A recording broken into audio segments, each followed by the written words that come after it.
साधो देखो रे जग बोराना हो, साधो देखो रे जग बोराना। मैं बेला महन, सहायक प्राध्यापक हिंदी, शासकीय माता शबरी नवीन कन्या महाविद्यालय बिलासपुर। साथियों, इसके पहले हमने कबीर का परिचय और उसके बाद कबीर का आध्यात्मिक दर्शन पूर्व बनाए गए वीडियो में देख चुके हैं। आज मैं प्रस्तुत हूँ आपके समक्ष कबीर का सामाजिक दर्शन, या यूँ कहिए लोक पक्ष लेकर। कबीर क्या हैं, कबीर के समय परिस्थितियाँ क्या थीं, ये हम पूर्व के वीडियो में विस्तार से देख चुके हैं।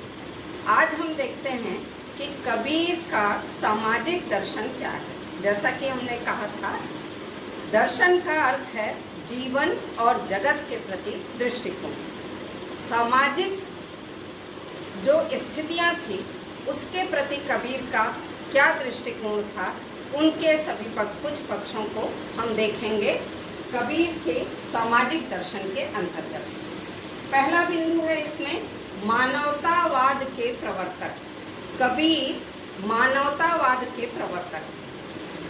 आज जो हम बात करते हैं ह्यूमन राइट्स की, उसमें देखिए कि कोई भी मनुष्य, चाहे वो किसी भी जाति का हो, किसी भी धर्म का हो, किसी भी संप्रदाय का हो, उसको समान इज्जत मिलनी चाहिए। उसका एक स्वाभिमान होता है।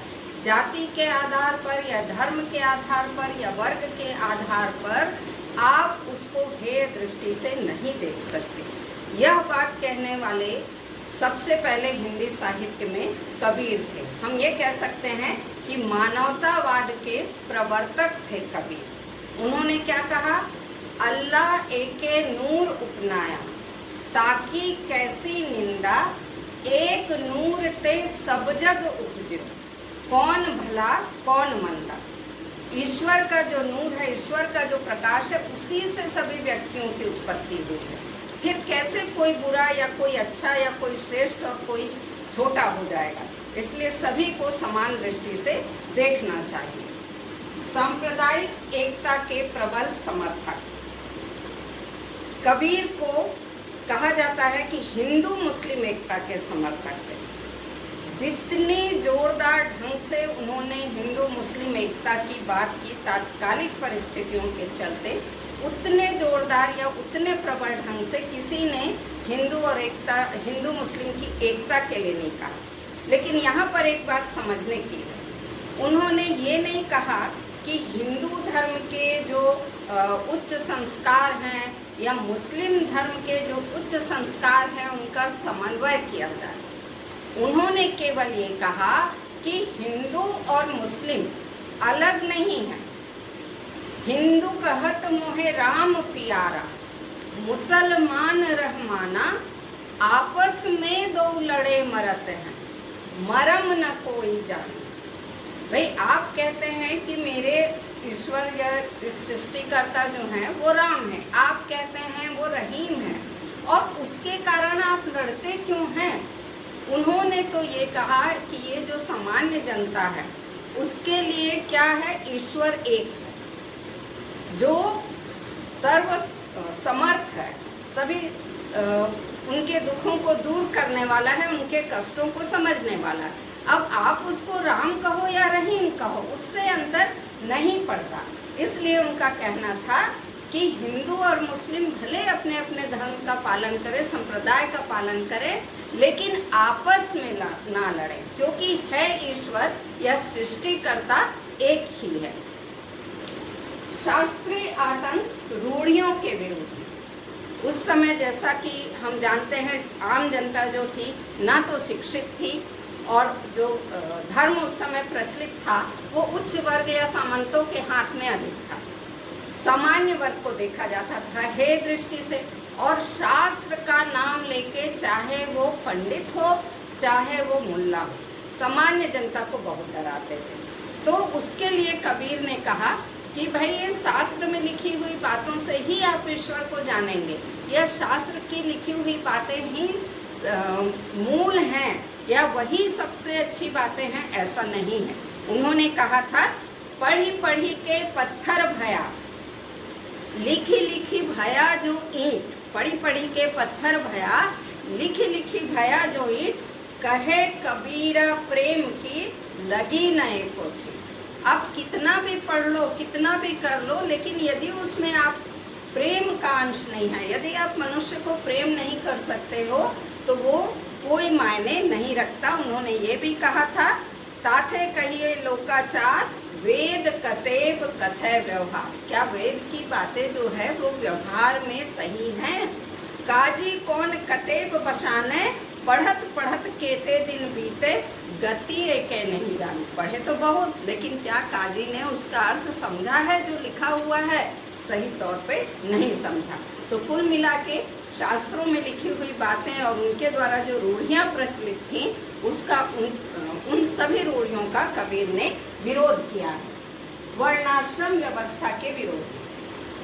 वर्णाश्रम व्यवस्था का विरोध उन्होंने क्यों किया? क्योंकि उस समय सबसे ज़्यादा जो बात चली थी कि ब्राह्मण लोग जो थे या उच्च वर्ग के लोग थे, उन्होंने क्या किया था? शूद्रों को बहुत शोषण किया था, उनको बिल्कुल मनुष्य की तरह जीने ही नहीं दिया था, नरकी स्थिति में ला के रख दिया था। इसलिए उन्होंने वर्णाश्रम धर्म का विरोध किया था कि भाई आप किसी जन्म से आप किसी जाति के हो गए, उच्च जाति के हो गए, इसलिए आप किसी ऐसे व्यक्ति को जो छोटी जाति में जन्म ले लिया है, उसका आप शोषण के अधिकारी कैसे बन गए? तो उन्होंने क्या कहा था? काहे को कीजे पांडे छोटी विचारा, छूट छाट के लिए, छोत ही ते उपजे संसारा, छोटी छोटी करत तुम हो आए, तो गर्भवास काहे को आए।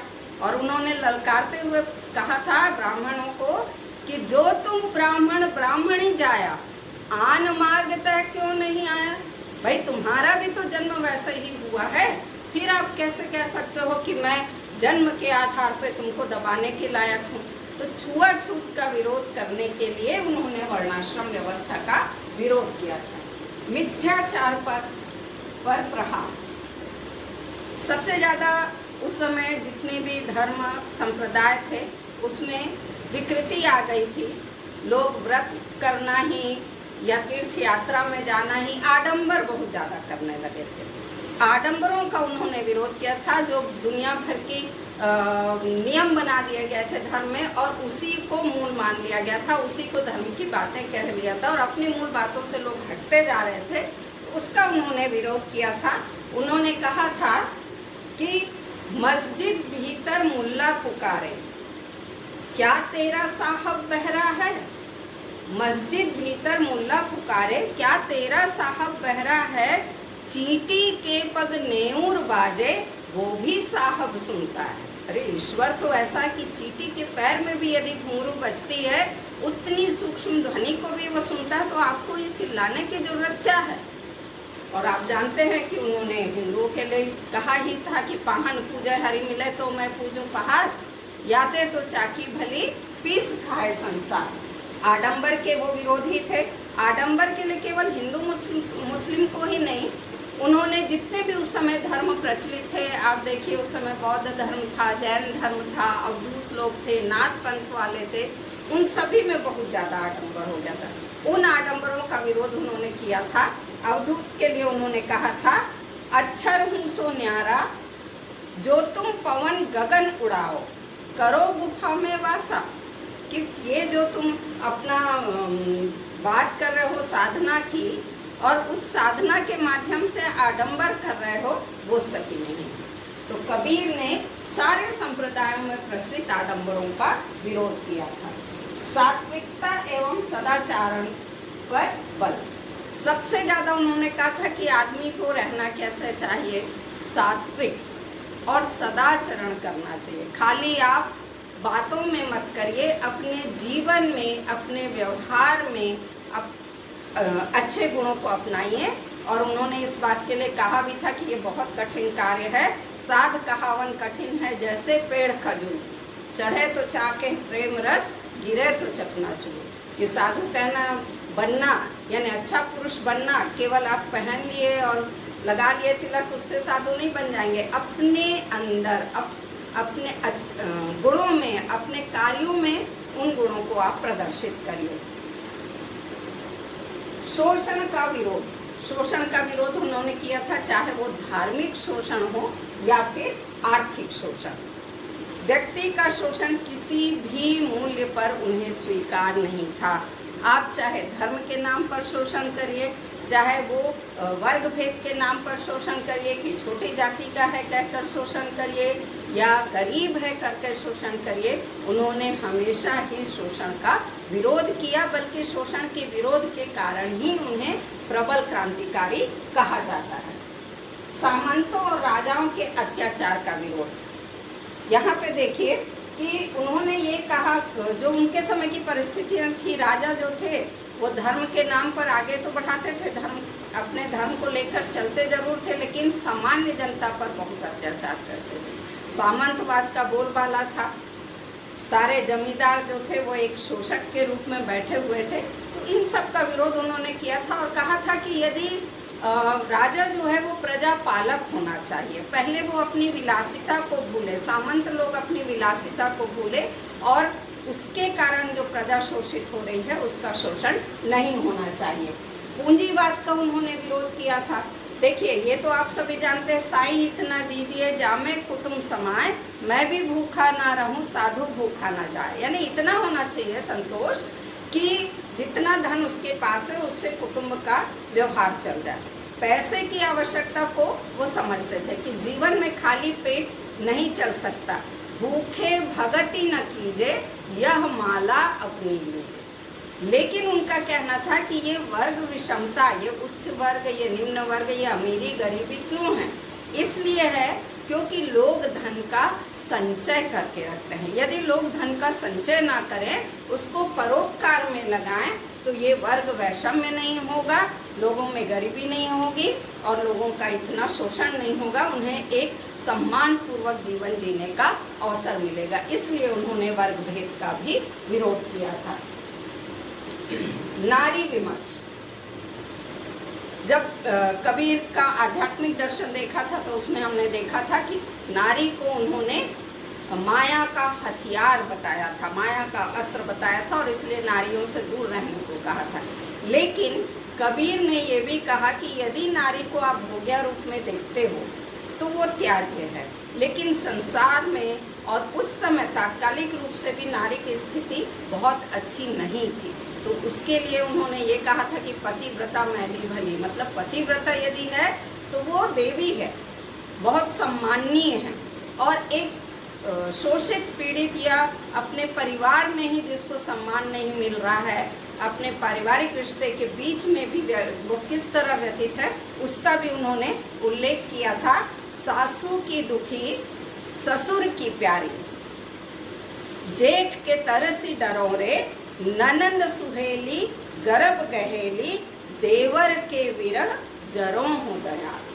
तो उन्होंने नारी की स्थिति का भी वर्णन किया और श्रमिक विमर्श जिसकी हम बात करते हैं, श्रमिक लोग जो हैं जो श्रम करते हैं उनके लिए भी उन्होंने कहा था, कुमरा वह करी वासन धरी हो, कुम्हार के लिए कुमरा वह करी वासन धरी हो, धोबी भय मल धोऊं, चमरा वह करी रंगो अघोरी, जाति पाति कुलखू। यानी श्रम का आप महत्व तो समझिए, केवल श्रम कर रहा है व्यक्ति लेकिन छोटी जाति का है तो उसको हे दृष्टि से नहीं देखना चाहिए।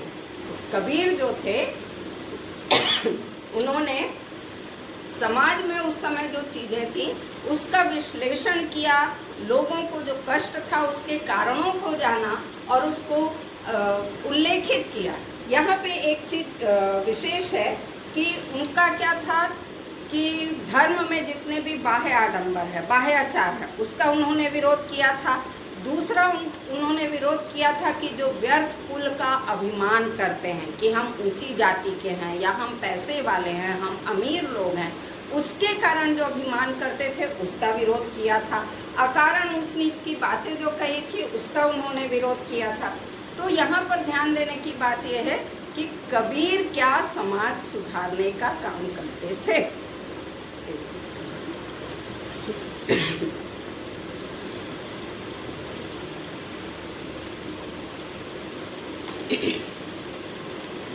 तो यहाँ देखिए कबीर ये अनुभव कर चुके थे कि जो खुद नहीं सुधरेगा उसको सुधारा नहीं जा सकता। तो आप देखिए जितने उनके पद हैं, साधो देखो ये जग बोराना, या कहत कबीर सुनो भाई साधो, तो अपनी बातें उन्होंने साधु के लिए कही, सज्जन पुरुष के लिए कही, और कोई नहीं सुन रहा है तो अपने को ही उन्होंने संबोधित करके सारी बातों को कहा है।